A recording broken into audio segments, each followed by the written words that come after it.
I'm going to get a bristle brush and I'm going to start blocking a little quicker. So you're blending the colors? Yes and no. I'm actually, the brush that I have right now, had before this one, was a little stiffer. And it was just kind of, this, I want to put the color that I just had right there and block it in. So I'm blocking in, you know, a little bit of color, and it's just much easier.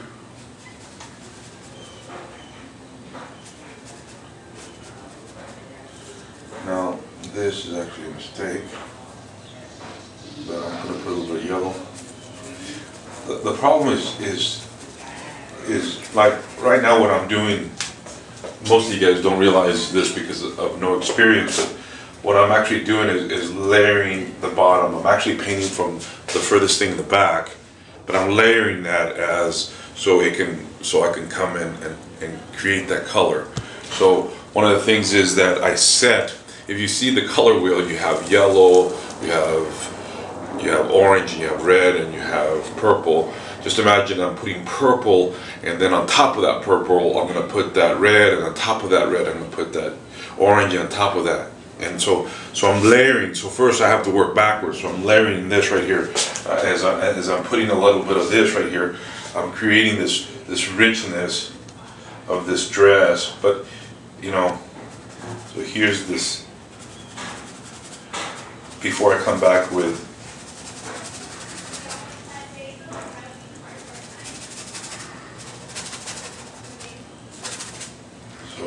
here, I'm going to come back and this is really darker.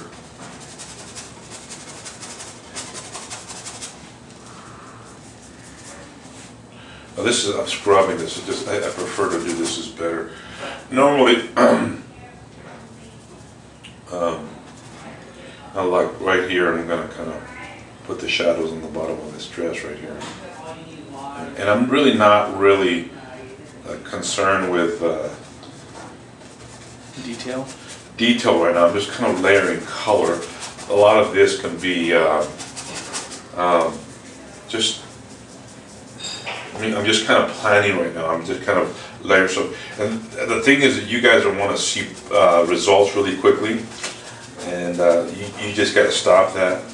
I know this is a technique that was used in the 15th century, and you guys want something that's done in the 21st century, like you want to microwave it. Boom, push, it's warm. Can you imagine using that technique of warming water? If you guys went to the 17th century or the 18th century or just those times, I mean, most of you guys couldn't even light a freaking fire. And this is what gets resolved. This is what really kind of makes it have value. And what I mean by have value, it enriches the color, it enriches the. Here's getting a little darker, and I'm.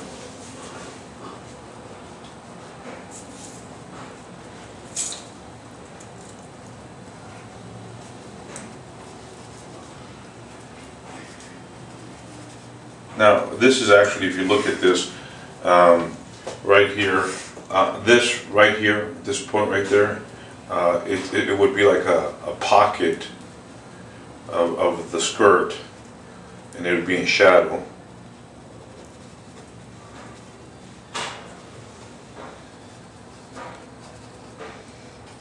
And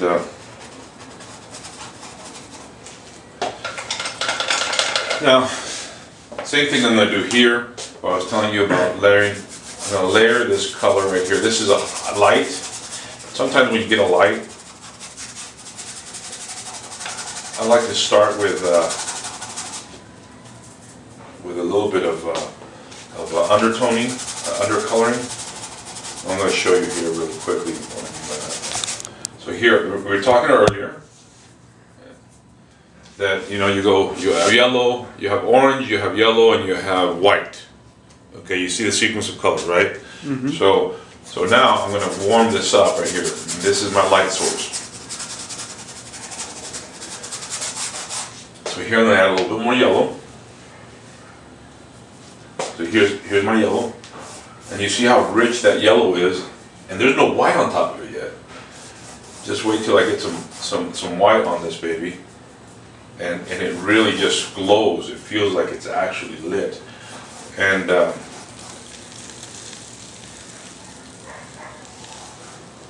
go back with a little bit of yellow. Now here's the... Now I've actually gone back in the color wheel right here. See how I warm that up a little bit more?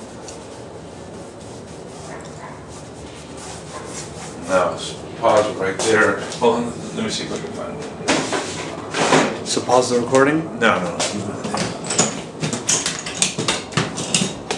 How much? There.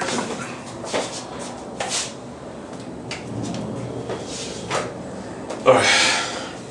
I ran out of white, so I had to kind of disrupt this. Now, I'm getting this right here, and I'm not going to put it down yet but I'm going to show you a little bit.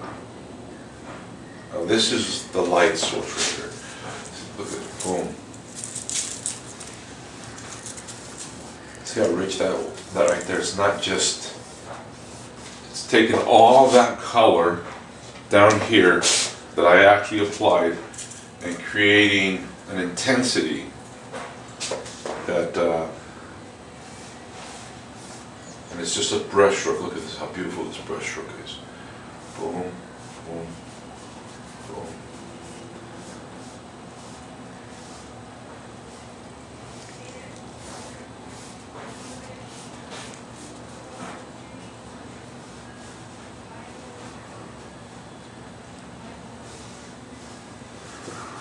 See, shadows. She looks like she's on some kind of light or some kind of sphere. See, senor, she looks like she's about to be roasted on a fire. Yeah, she does, doesn't she? Mm-hmm. So, but it has this rich. But the thing about it is that now here's the.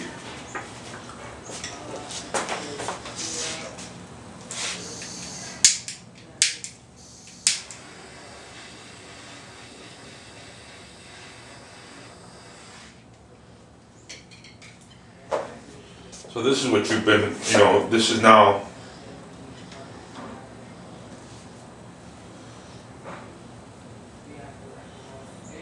so,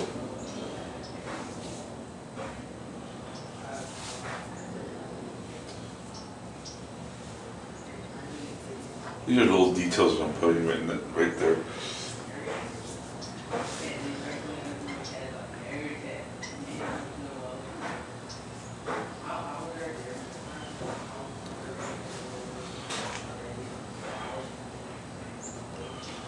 Also, that bar that I went to see you and those other artists do the live painting.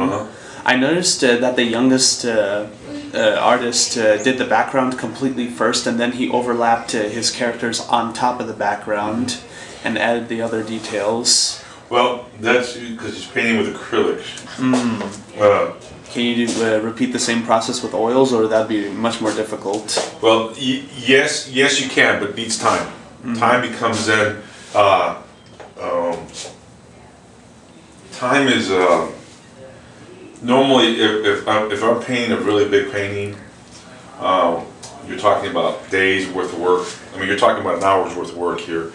Normally, I'm thinking of each stroke. I'm really,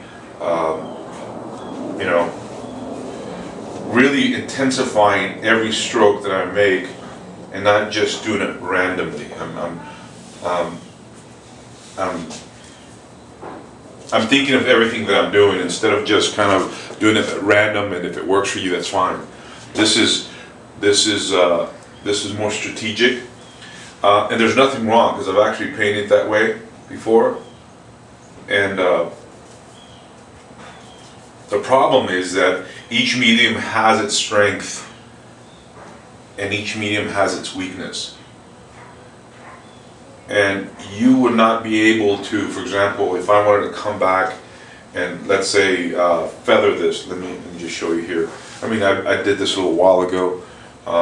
Or let's say this right here. I did this a little while ago. You guys saw me, and I couldn't feather this. I couldn't sit there and pull this orange into this because that orange was already set, and I couldn't really work this. And one of the problems is in acrylics, it's set. Once it's there and you give it enough time, it dries. The only thing that I've actually seen acrylic, but you see, you still have that same problem. You can work acrylic in a really cold room, and it takes maybe an hour for the acrylic to dry. But you still have the same problem. Now acrylic behaves like oils.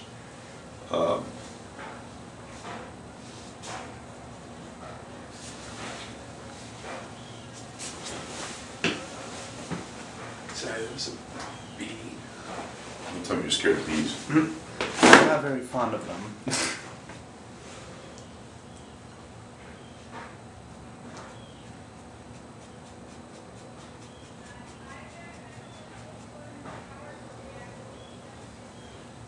So here's pretty much it. It's really impressed, and this is just really all impression right now.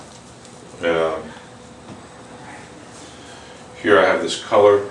Now this is a bristle brush. That means it pulls. You're scraping. You're scraping color,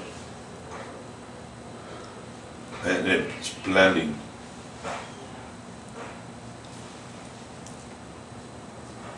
But you can see as I'm getting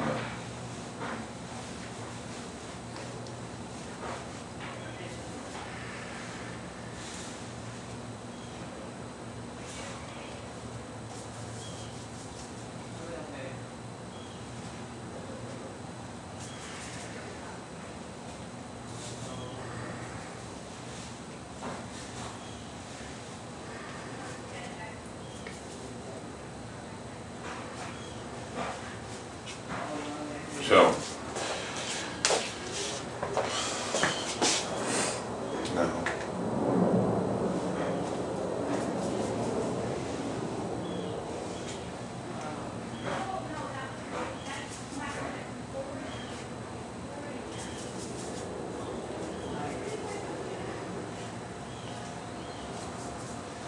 oh, brush stroke, how beautiful that came out.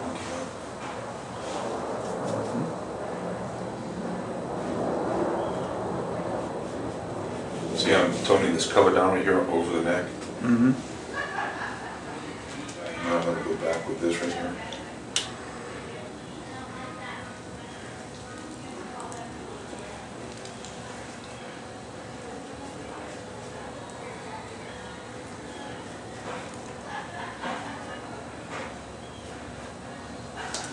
And it's just looking at stuff, little strokes like this that add character. Here I'm going to come darken this a little bit. Now what I'm actually doing is, as I'm using alizarin crimson, and to get a really dark shadowed area.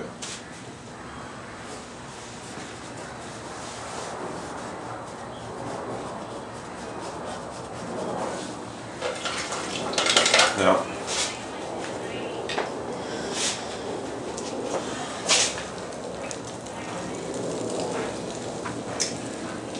I'm going to pause it for a second. Mm-hmm.